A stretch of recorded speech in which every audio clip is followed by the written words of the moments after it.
Okay, TB Nation, it's time to talk about Joe List. Now, you might have seen how his deeply offensive remarks about the Amish caused Bobby Kelly to walk out on a recent episode of The Regs. But this is just one of a series of deeply troubling actions displayed by Joseph. Now, to understand who he really is, you have to go back to before he was a successful stand-up, back when he was just Mark Norman's assistant. You see, for years, Joe List worked under Mark, assisting him with daily needs. And if you didn't know, Mark Norman has a rare throat condition that, when flared up, causes total vocal cord paralysis. And so when Mark was on tour but suffering through an episode, one of Joe's jobs was to mimic Mark's voice on a microphone from behind stage, while Mark lip-synced to his own act in front of the crowd. But after a few years of working for Mark, Joe List got tired of standing behind the curtain and started his first grift. Apparently, all throughout this time period, Joe List was performing secret shows as Mark on the side. Joe would wear a wig and request the lights be incredibly dim at venues, and he got away with it. That is, until the real Mark Norman caught wind of what Joe was up to and promptly fired him. But that didn't matter to Joe anymore.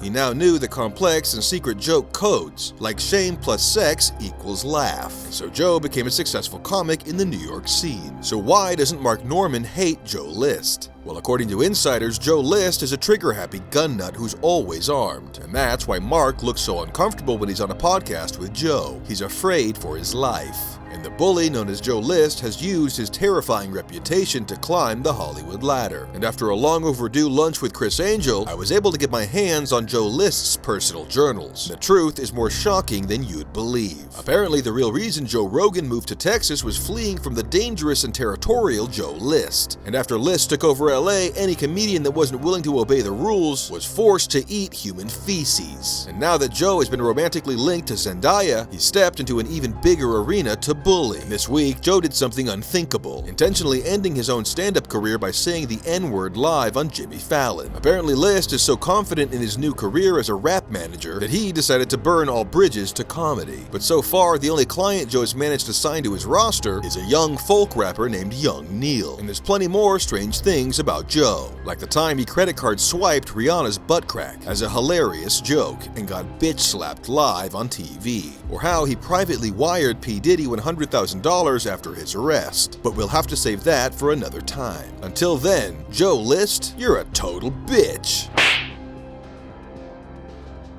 Okay everyone, if you're keeping up, the ocean flooding is finally drained, and we found ourselves in the wilderness of Russia. It seems the tidal wave only came as far as the Siberian forest. Who knows how much damage the rest of the world has sustained, but for now we've got to make a fire to ward off Siberian wolves. TB Nation, we live to fight another day.